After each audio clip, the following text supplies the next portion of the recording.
പുറപ്പാട് അധ്യായം 8. കർത്താവ് മോശയോട് അരുളി ചെയ്തു, ഫറവോയുടെ അടുക്കൽ ചെന്ന് പറയുക, കർത്താവ് കൽപ്പിക്കുന്നു, എന്നെ ആരാധിക്കാനായി എൻ്റെ ജനത്തെ വിട്ടയക്കുക. അവരെ വിട്ടയക്കാൻ നീ വിസമ്മതിച്ചാൽ തവളകളെ അയച്ച് ഞാൻ നിന്റെ രാജ്യത്തെ പീഡിപ്പിക്കും. നദിയിൽ തവളകൾ പെരുകും. നിന്റെ മന്ദിരത്തിലും ശയനമുറിയിലും കിടക്കയിലും നിന്റെ സേവകരുടെയും ജനങ്ങളുടെയും ഭവനങ്ങളിലും അടുപ്പുകളിലും മാവ് കഴിക്കുന്ന പാത്രങ്ങളിലും അവ കയറിപ്പറ്റും. നിന്റെയും ജനത്തിൻ്റെയും സേവകരുടെയും മേൽ അവ പറന്നു കയറും. കർത്താവ് മോശയോട് കൽപ്പിച്ചു, അഹ്റോനോട് പറയുക, നിന്റെ വടി കയ്യിലെടുത്ത് നദികളുടെയും തോടുകളുടെയും കുളങ്ങളുടെയും മേൽ നീട്ടി ഈജിപ്ത് മുഴുവൻ തവളകളെ കൊണ്ട് നിറയ്ക്കുക. അഹ്റോൻ ഈജിപ്തിലെ ജലാശയങ്ങളുടെ മേൽ കൈനീട്ടി തവളകളെ കൊണ്ട് ഈജിപ്ത് ദേശം മുഴുവൻ നിറഞ്ഞു.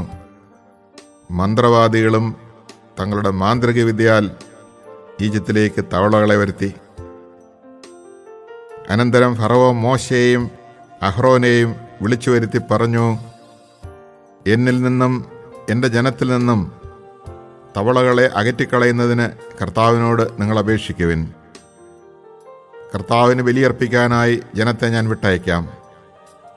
മോശ ഫറവോയോട് പറഞ്ഞു, തവളകളെ നിന്നിൽ നിന്നും നിങ്ങളുടെ ഭവനങ്ങളിൽ നിന്നും അകറ്റി നദിയിൽ മാത്രം ഒതുക്കി നിർത്തുന്നതിനായി നിനക്കും സേവകർക്കും ജനത്തിനും വേണ്ടി ഞാൻ എപ്പോഴാണ് പ്രാർത്ഥിക്കേണ്ടതെന്ന് അറിയിക്കുക.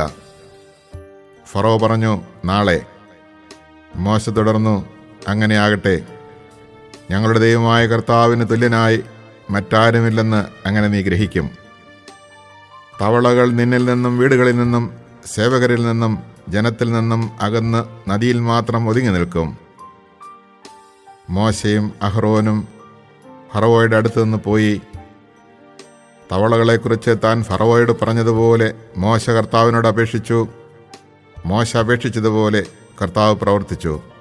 വീടുകളിലും അങ്കണങ്ങളിലും വയലുകളിലും ഉണ്ടായിരുന്ന തവളകൾ ചത്തൊടുങ്ങി. അവർ അവയെ വലിയ കൂനകളായി കൂട്ടി.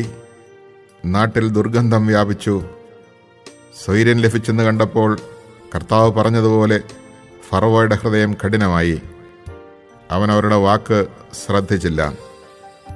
കർത്താവ് മോശയോട് പറഞ്ഞു, നീ അഹ്റോനോട് പറയുക, നിന്റെ വടി കൊണ്ട് നിലത്തെ പൂഴിയിലടിക്കുക. അപ്പോൾ അത് പേനായി തീർന്ന് ഈജിപ്ത് മുഴുവൻ വ്യാപിക്കും. അവൻ അപ്രകാരം ചെയ്തു. അഹ്റോൻ വടിയെടുത്ത് കൈനീട്ടി നിലത്തെ പൂഴിയിലടിച്ചു. ഉടനെ മനുഷ്യരുടെയും മൃഗങ്ങളുടെയും മേൽ പേൻ നിറഞ്ഞു. ഈജിപ്തിലെ പൂഴി മുഴുവൻ പേനായി തീർന്നു. മന്ത്രവാദികളും തങ്ങളുടെ മാന്ത്രിക വിദ്യയാൽ പേൻ പുറപ്പെടുവിക്കാൻ ശ്രമിച്ചു, എന്നാൽ സാധിച്ചില്ല. മനുഷ്യരുടെയും മൃഗങ്ങളുടെയും മേൽ പേൻ നിറഞ്ഞു നിന്നു. അപ്പോൾ മന്ത്രവാദികൾ ഫറവോയോട് പറഞ്ഞു, ഇവിടെ ദൈവകരം പ്രവർത്തിക്കുന്നു. എങ്കിലും കർത്താവ് മുൻകൂട്ടി അറിയിച്ചതുപോലെ ഫറവോ കഠിനഹൃദയനായി നിലകൊണ്ടു. അവൻ അവരുടെ വാക്ക് ശ്രദ്ധിച്ചില്ല. കർത്താവ് മോശയോട് അരുളി ചെയ്തു, നീ അതിരാവിലെ എഴുന്നേറ്റ് ഫറവോ നദിയിലേക്ക് വരുമ്പോൾ അവൻ്റെ വഴിയിൽ കാത്തുനിന്ന് അവനോട് പറയണം, കർത്താവ് ഇപ്രകാരം പറയുന്നു, എന്നെ ആരാധിക്കാനായി എൻ്റെ ജനത്തെ വിട്ടയക്കുക. എൻ്റെ ജനത്തെ വിട്ടയക്കാത്ത പക്ഷം നിന്റെയും സേവകരുടെയും ജനത്തിൻ്റെയും മേൽ ഞാൻ ഈച്ചകളെ അയക്കും. അങ്ങനെ ഈജിപ്തുകാരുടെ ഭവനങ്ങൾ ഈച്ചകളെ കൊണ്ട് നിറയും. അവർ നിൽക്കുന്ന സ്ഥലം പോലും ഈച്ചക്കൂട്ടങ്ങൾ പൊതിയും. എന്നാൽ എൻ്റെ ജനം വസിക്കുന്ന ഗോഷൻ പ്രദേശത്തെ ഞാൻ ഒഴിച്ചു നിർത്തും. അവിടെ ഈച്ചകൾ ഉണ്ടായിരിക്കുകയില്ല. അങ്ങനെ ഭൂമിയിൽ ഞാനാണ് കർത്താവ് എന്ന് നീ ഗ്രഹിക്കും. എൻ്റെ ജനത്തെ നിന്റെ ജനത്തിൽ നിന്ന് ഞാൻ വേർതിരിക്കും. ഈ അടയാളം നാളെ തന്നെ കാണപ്പെടും. കർത്താവ് അപ്രകാരം പ്രവർത്തിച്ചു. ഫറവോയുടെയും സേവകരുടെയും ഭവനങ്ങൾ മാത്രമല്ല, ഈജിപ്ത് രാജ്യം മുഴുവൻ ഈച്ചകളുടെ കൂട്ടം കൊണ്ട് നിറഞ്ഞു. ഈച്ചകൾ മൂലം നാട് നശിച്ചു തുടങ്ങി. അപ്പോൾ ഫറവോ മോശയെയും അഹ്റോനെയും വിളിച്ചു പറഞ്ഞു, നിങ്ങൾ പോയി ഈ രാജ്യത്തിനുള്ളിൽ എവിടെയെങ്കിലും നിങ്ങളുടെ ദൈവത്തിന് ബലിയർപ്പിച്ചുകൊള്ളുവിൻ. മോശ പറഞ്ഞു, അങ്ങനെ ചെയ്യുന്നത് ശരിയല്ല. കാരണം ഈജിപ്തുകാർക്ക് അരോചകമായ വസ്തുക്കളാണ് ഞങ്ങളുടെ ദൈവമായ കർത്താവിന് ഞങ്ങൾ ബലിയർപ്പിക്കുന്നത്. തങ്ങൾക്ക് അരോചകമായ വസ്തുക്കൾ അവർ കാണുകെ ബലിയർപ്പിക്കുകയാണെങ്കിൽ അവർ ഞങ്ങളെ കല്ലെറിയില്ലേ?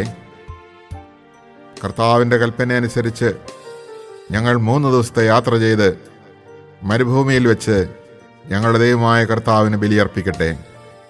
അപ്പോൾ ഫറവോ പറഞ്ഞു, നിങ്ങളുടെ ദൈവമായ കർത്താവിന് മരുഭൂമിയിൽ ബലിയർപ്പിക്കുവാൻ ഞാൻ നിങ്ങളെ വിട്ടയക്കാം. എന്നാൽ നിങ്ങൾ വളരെ അകലെ പോകരുത്. എനിക്ക് വേണ്ടി നിങ്ങൾ പ്രാർത്ഥിക്കുകയും വേണം. മോശ ഫറവോയോട് പറഞ്ഞു, ഞാൻ ഉടനെ നിന്നെ വിട്ടുപോവുകയാണ്. ഫറവോയിൽ നിന്നും സേവകരിൽ നിന്നും ജനത്തിൽ നിന്നും ഈച്ചകൾ നാളെ തന്നെ അകന്നു പോകണമെന്ന് ഞാൻ കർത്താവിനോട് പ്രാർത്ഥിക്കും.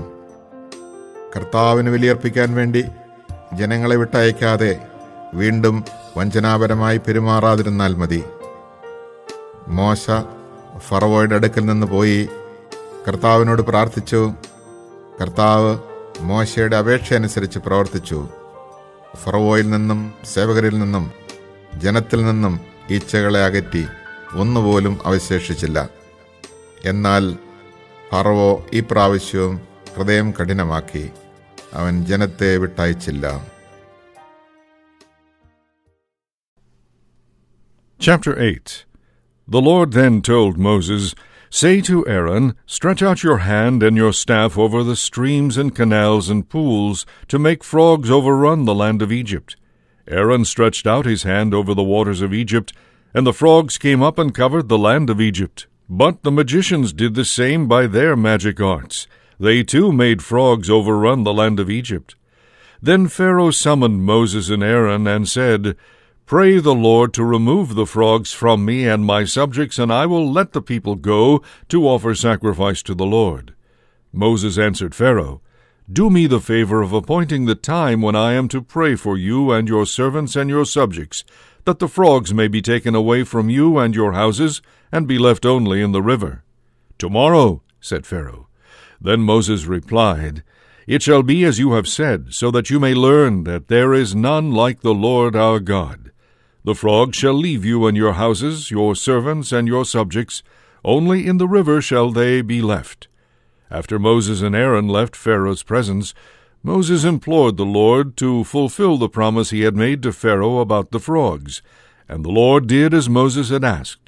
The frogs in the houses and courtyards and fields died off. Heaps and heaps of them were gathered up, and there was a stench in the land. But when Pharaoh saw that there was a respite, he became obdurate, and would not listen to them, just as the Lord had foretold. Thereupon the Lord said to Moses, Tell Aaron to stretch out his staff and strike the dust of the earth, that it may be turned into gnats throughout the land of Egypt. They did so. Aaron stretched out his hand, and with his staff he struck the dust of the earth, and gnats came upon man and beast. The dust of the earth was turned into gnats throughout the land of Egypt. Though the magicians tried to bring forth gnats by their magic arts, they could not do so. As the gnats infested man and beast, the magicians said to Pharaoh, This is the finger of God. Yet Pharaoh remained obstinate and would not listen to them, just as the Lord had foretold. Again the Lord told Moses, Early tomorrow morning present yourself to Pharaoh when he goes forth to the water, and say to him, Thus says the Lord, Let my people go to worship me. If you will not let my people go, I warn you, I will loose swarms of flies upon you and your servants and your subjects and your houses. The houses of the Egyptians and the very ground on which they stand shall be filled with swarms of flies. But on that day I will make an exception of the land of Goshen. There shall be no flies where my people dwell, that you may know that I am the Lord in the midst of the earth. I will make this distinction between my people and your people. This sign shall take place tomorrow. This the Lord did. Thick swarms of flies entered the house of Pharaoh and houses of his servants. Throughout Egypt the land was infested with flies. Then Pharaoh summoned Moses and Aaron and said to them, Go and offer sacrifice to your God in this land. But Moses replied, "It is not right to do so, for the sacrifices we offer to the Lord our God are an abomination to the Egyptians. If before their very eyes we offer sacrifices which are an abomination to them, will not the Egyptians stone us? We must go a 3 days' journey in the desert to offer sacrifice to the Lord our God, as he commands us."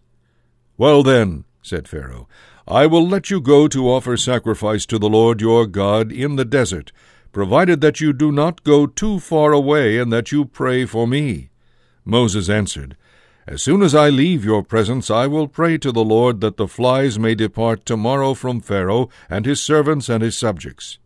Pharaoh, however, must not play false again by refusing to let the people go to offer sacrifice to the Lord. When Moses left Pharaoh's presence, he prayed to the Lord, and the Lord did as Moses had asked. He removed the flies from Pharaoh and his servants and subjects. Not one remained. But once more Pharaoh became obdurate and would not let the people go.